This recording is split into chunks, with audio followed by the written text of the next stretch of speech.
The journey of Paradigm Initiative started small. It was carved out of the deep desire to ensure no young person is denied the opportunity to use a computer.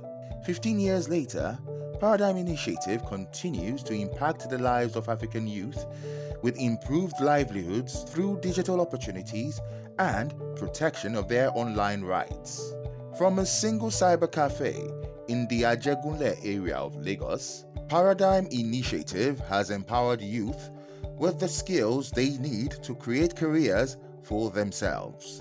By teaching young people who had never had access to a computer skills that would open the world to them, the organization created a movement that would transform thousands of lives across Nigeria and Africa.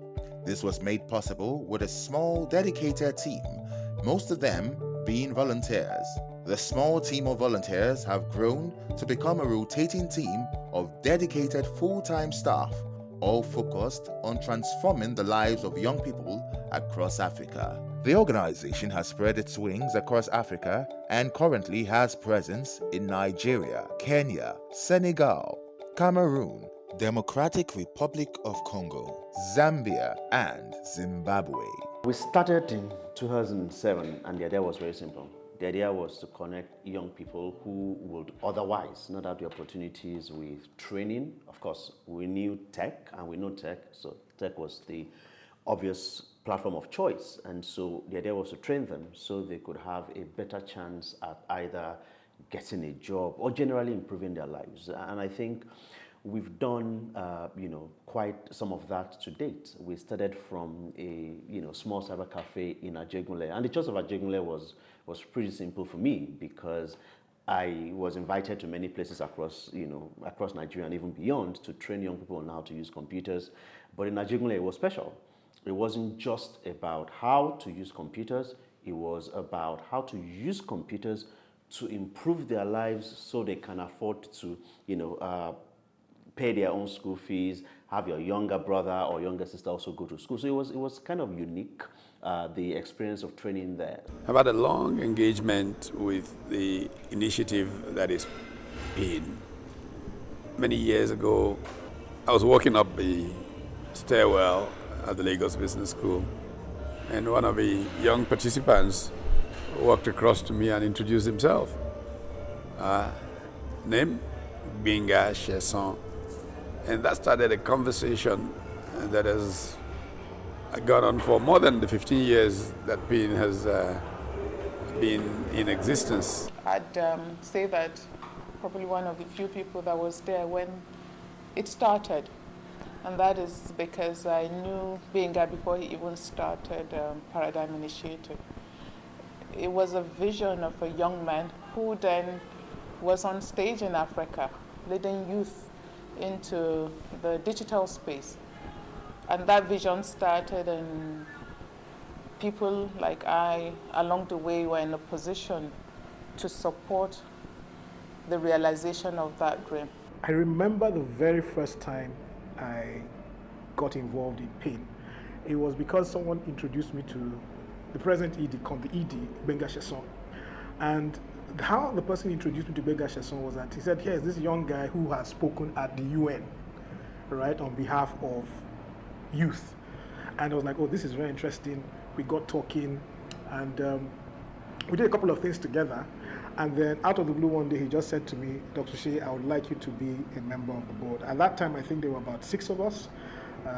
I know Fela was on the board then, and a number of other people. I was one of the pioneer volunteers at Paradigm Initiative for the pilot project, PIN pilot project that was known then as ajegunle.org. So this happened during my service year in NYSC, 2007 into 2008.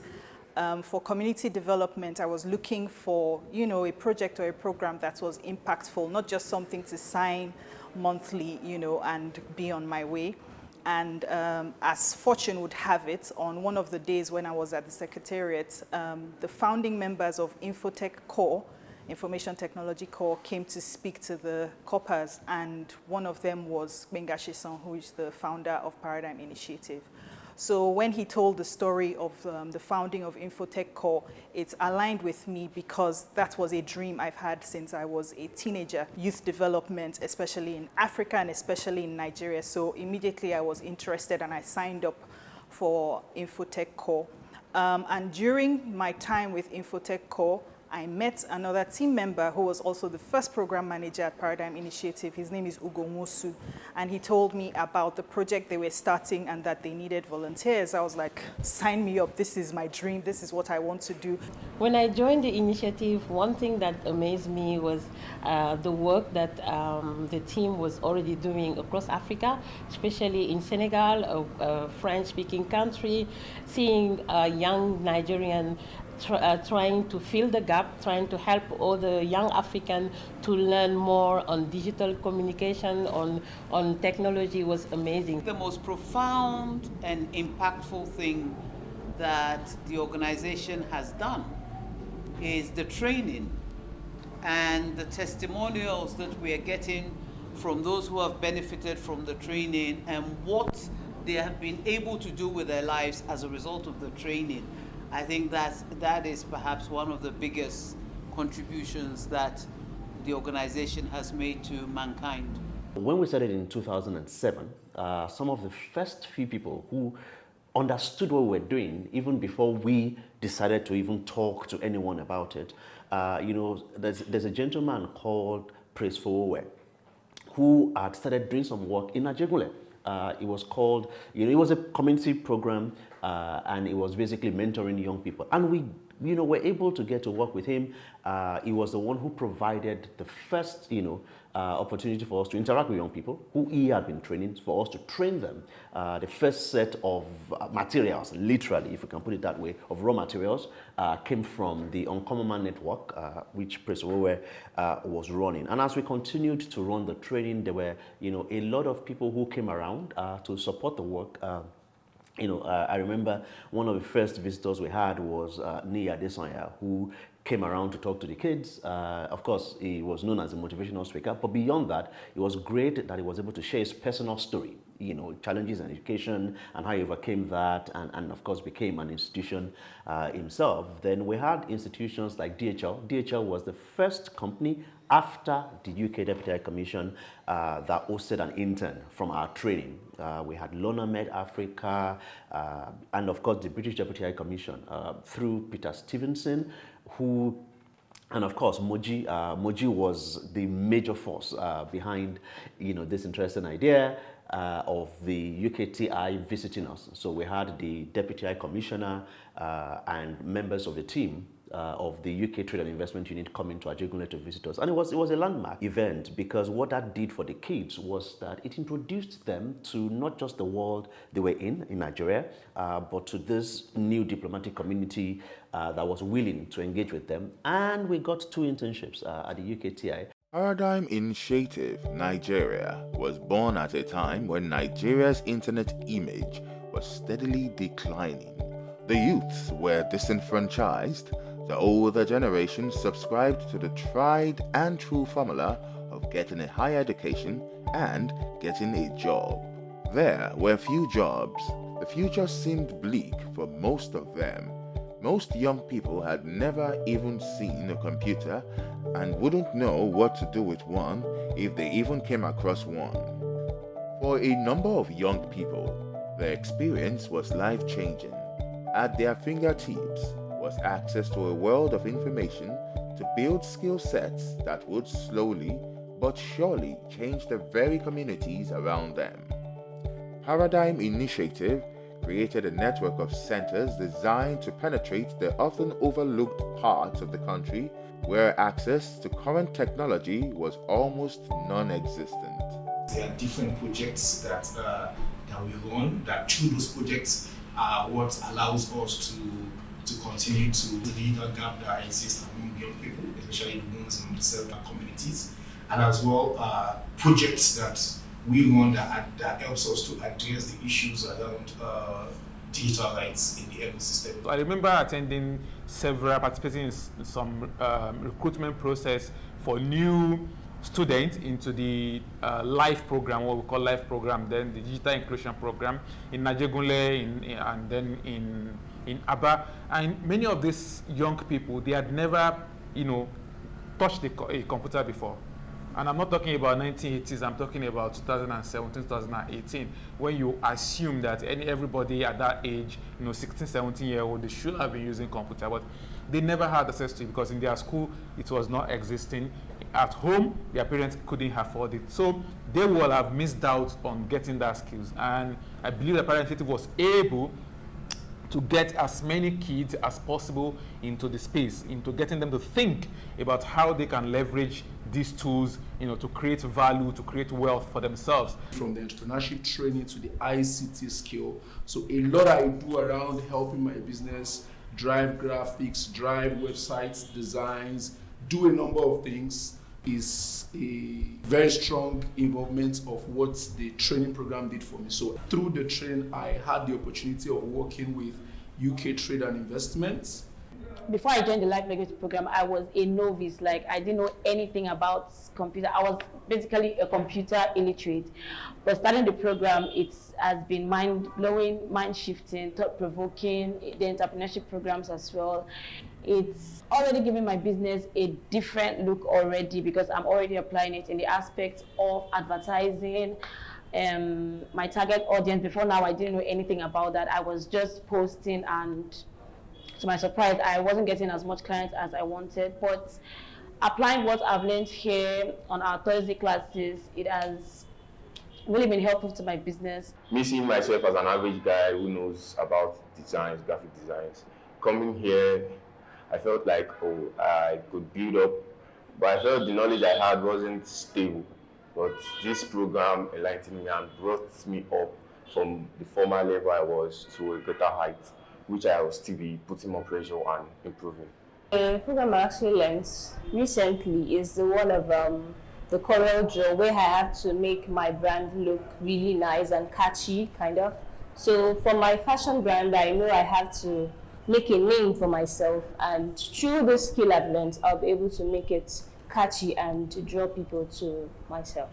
I learned coding from Paradigm Initiative, and it has done a lot in my life because initially I was only doing the computer engineering aspect, but now I've also included coding to it, and I've trained some couple of students and I've made a lot of money from it. One of the programs we took interest in is the coding program. So after learning how to code, we're able to work for organizations like WTech.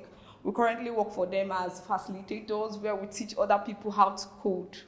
I've benefited from both the ICT skills and also the entrepreneurship skills.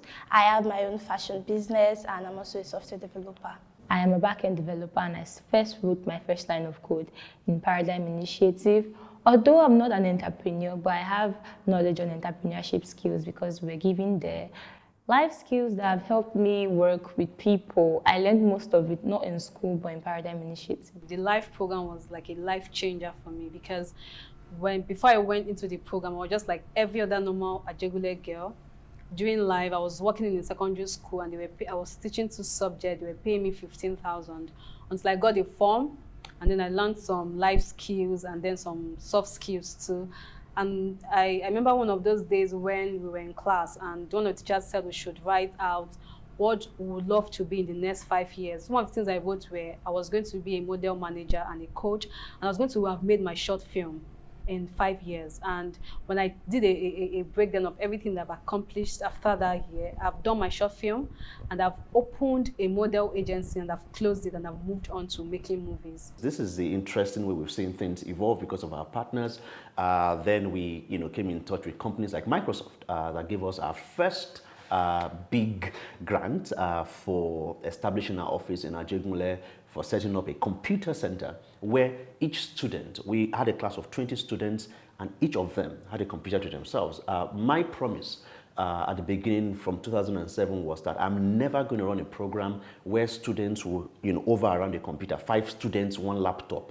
They don't learn anything. And we wanted each child to come into the room, sit in an air-conditioned room. Yes, it's a Ajegunle. Yes, when you go outside, you begin to hear noise and things like that. But once you came into our, into our office, into our training center, you came into a different world where you could see the future, where you could see what was possible. In 2013, we became partners with Internews. Internews is a DC-based non-profit, and they've been around for a very long time. Internews and Eldhorse, they literally gave us templates of documents that they created many years ago. That's interesting enough. That's what we now do with many of the institutions we work with across the African continent. They gave us templates, financial policies, audit policies, templates of documents, HR policies that we were able to contextualize and begin to use it as an organization. And then, we got, support from a lot of institutions like the Rockefeller Foundation.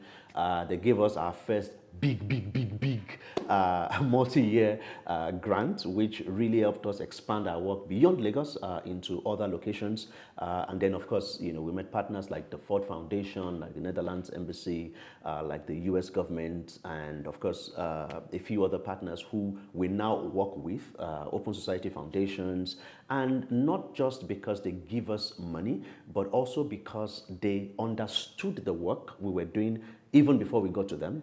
So they understood the sector, they knew what we're doing in digital inclusion and digital rights. So when we presented our work to them, it was then much easier for us to be able to have a conversation about how do you support our work, how does the work go forward, and how do, are we able to do that? I mean, people like Omidia Network and Luminate, whose support for our work were sort of focused on a specific area, or ISOC Foundation or others. And the reason why that could happen was because they understand that even though what we were doing at the time wasn't quite popular. When we started working in digital rights in 2013, it wasn't something that was a big deal. In fact, at the time, it was supposed to be a foreign idea. But they understood the need to begin to do the work in Nigeria in advance of what we have now seen. I mean, COVID literally was the proof that we were looking for all the while, to show to people that digital is mainstream.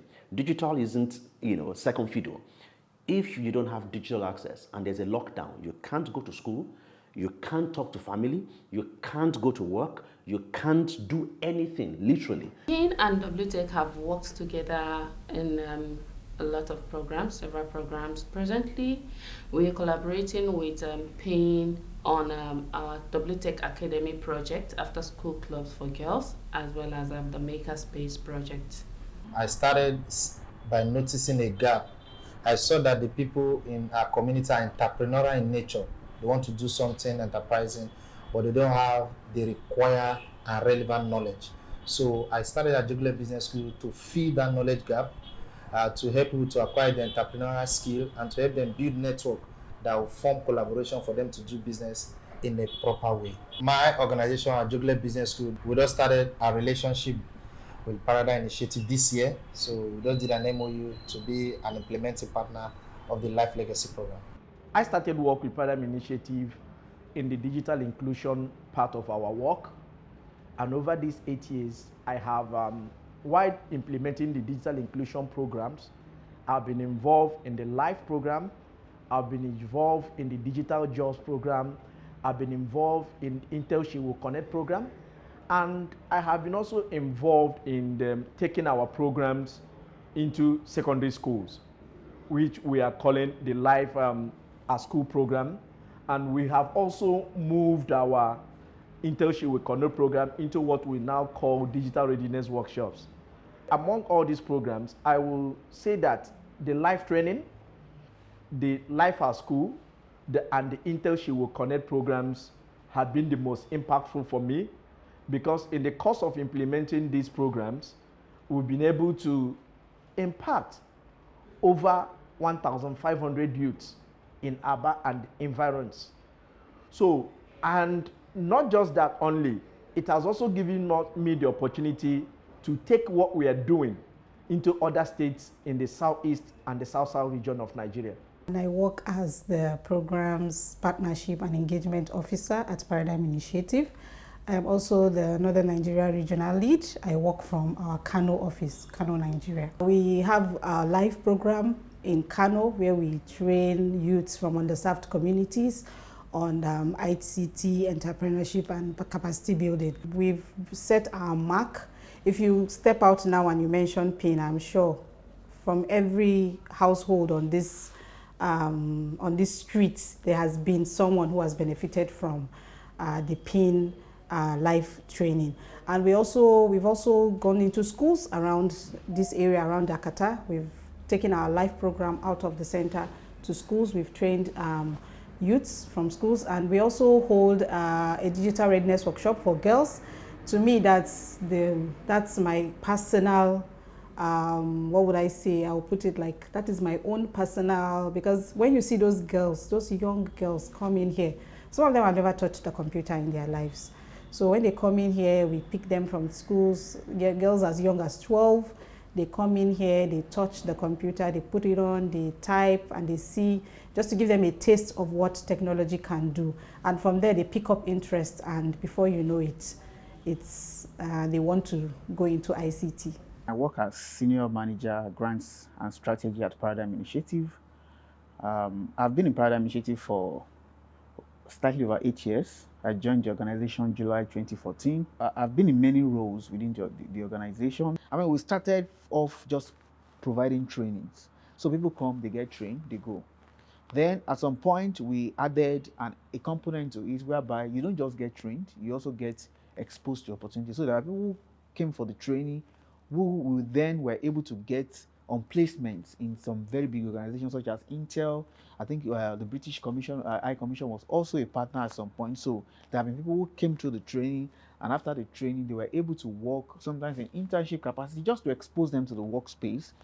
But then after a while, we then expanded the training to become a 360-degree approach, whereby that was when we introduced what we now call the life training. Life means life, ICT, financial literacy, and entrepreneurship skill. There was another fight looming in the horizon, with access to the internet getting easier by the day, and the African youth finding more and more opportunities to better their futures. Their rights had to be protected. Paradigm Initiative stepped once more into the forefront. This time, the fight was to keep the internet a safe and open place for the young African to express themselves without fear of repercussion and restraint. From engaging stakeholders to create policies that would affect digital rights in Africa, to initiating litigation against governments for abusing digital rights, Paradigm Initiative has a focus on keeping the internet a safe place for the youths of Africa. In terms of contributing to advancements in the digital ecosystem, I would say Paradigm Initiative has been instrumental in increasing mindshare of digital rights and digital inclusion issues in Africa through some of our projects like LONDA, which is a Digital Rights and Inclusion in Africa annual report. Through our fellowships, we have a media fellowship where we're very specific about building capacity of mid-career journalists to be able to report on digital rights issues, because we see that that is constantly overlooked when it shouldn't be, because we're in the digital age, so it should be more important. With drill, with our digital rights academies and workshops, so I would say one of our most positive contributions is increasing mindshare about digital rights and inclusion issues, not just in Nigeria, but across the continent. The Digital Rights Program is essentially an advocacy program. The idea, I'm going to break it down, is we want to ensure that Nigeria and other African countries have laws and practices that favor human rights in the internet space. So think about the last Twitter ban, something like that. So basically we are advocating that governments around Africa create laws and policies and regulations that are right respecting and also act in right respecting ways to digital citizens. Let me also mention that beyond Nigeria, the objective of Digital Rights and Freedom Day is now effectively being promoted in about 4 or 5 other African countries. This year alone, we've been in Gambia, we've been in Zambia, we've been in Malawi, we've been in Tanzania, we're going to be in DRC Congo in some weeks, and one thing we've been doing there is meeting with parliamentarians, meeting with their legislators, trying to work with them to pass digital rights legislation in their respective countries. That is huge because that is direct impact in policy processes in those countries.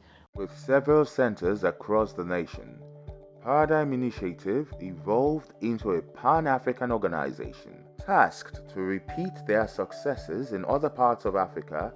Benga Chesson and a small but dedicated team of highly intelligent individuals traveled all over Africa. They created centers to bring truly relevant skill sets to the underserved youths across Africa. With the aid of a number of philanthropic and tech-focused organizations across the world, Paradigm Initiative fought hard to connect the African youth to the rest of the world and give these young people the opportunities they were seldom, if ever, offered. Par toucher les cerveaux. Nous avons commencé par un travail de recherche, notamment avec les rapports sur l'état des droits numériques en Afrique. Les pays d'Afrique francophone ont été régulièrement cités pour des cas d'actualité sur les droits numériques et l'inclusion numérique. Nous avons organisé, que ce soit au Cameroun, que ce soit au Sénégal, que ce soit en République démocratique du Congo, que ce soit au Tchad, que ce soit en Côte d'Ivoire, des ateliers de sensibilisation, des ateliers de plaidoyer, des ateliers de politique sur la bonne utilisation de l'Internet tout en respectant les droits numériques, mais également comment est-ce que ces pays-là peuvent mieux se bâtir autour de l'inclusion numérique. Mais également, nous avons un programme qui est un forum panafricain qui s'appelle le DRUF, qui s'organise chaque année. Et autour donc, de ce programme, nous permettons aux leaders de chaque pays de se réunir et de discuter des questions sensibles liées aux droits numériques et aux libertés Internet dans leur pays, dans leur cadre.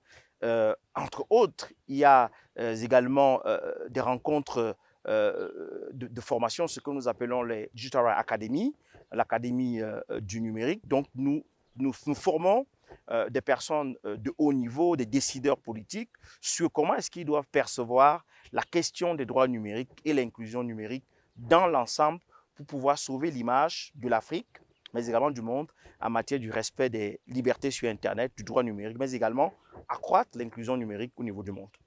I am the program officer for Francophone West Africa in the Chess office in Senegal. I have been working for Paradigm Initiative for 5 months now. As a program officer at PIN, some of the most impactful programs I have been part of are the life training and the digital readiness workshop for girls. The life training is very impactful in particular because I get to interact and train young people from the ages of 15 to 28 to guide them through life and prepare them for the professional world. It is a very impactful program because I can see the evolution, the changes that happen with them from the first day they start to the 10 weeks when they complete the program. They often come back to me saying that they have really enjoyed the program. In the life training, we often have youth that do not know what to do. They might have been through university or they might have been working for some time, but they are not aware of the digital opportunities. However, they do try their best during the program, and by the end, they are able, we can see the impact, we can see the competencies that they have gathered. By the end of the program, they are already making posters, earning some money that can allow them to do the basic requirements, the basic minimum for themselves and for their families. I work for Paradigm Initiative as a core lead under programs, where my work really involves leading on internet freedom advocacy projects, very specific to capacity building and policy. In terms of achievements, Paradigm Initiative has achieved a lot in country. But of course, for me, my proudest moment will always be having to open the Lusaka, Zambia office. Being the person to lead on Paradigm Initiative's expansion strategy into Southern Africa. So for me, I count that as one of my proudest moments. But of course, in speaking to other achievements, we've been able to build strong partnerships within Zambia. And we've been able to support our partners technically some of whom we've seen going on to start their own internet freedom advocacy projects or programs, either within their organizations or individually. One of our biggest achievements as an institution is transparency. In 2013, when we decided to start publishing our annual audited accounts on our website, it wasn't a requirement. It wasn't because any government agency said we should do it, but we wanted to, transparently show that this is how we use the resources. This is how we use what we get, and that has been very helpful, because I think one of the beautiful things about people reaching out to us and saying things like, oh, we've heard about you, we've heard you get a job done and you're transparent, and these two things make us want to work with you. I think that itself is a major help in terms of how we've inched closer to sustainability. And of course, when you know you're a more sustainable organization, you have the confidence, you have a runway, you're not worried about raising money to work for the next 3 months. You're thinking the next 3 years, the next 5 years, the next 10 years, the next 50 years. If you're able to think like that, you're able to work better in the short to medium term. So those are some of the big opportunities we've had. I know that the organization is doing work on artificial intelligence. So I think there's going to be a lot more, and that's where the core work of PIN is going to be very critical. I think the trajectory for the next 5 years, 10 years, 15 years is very positive.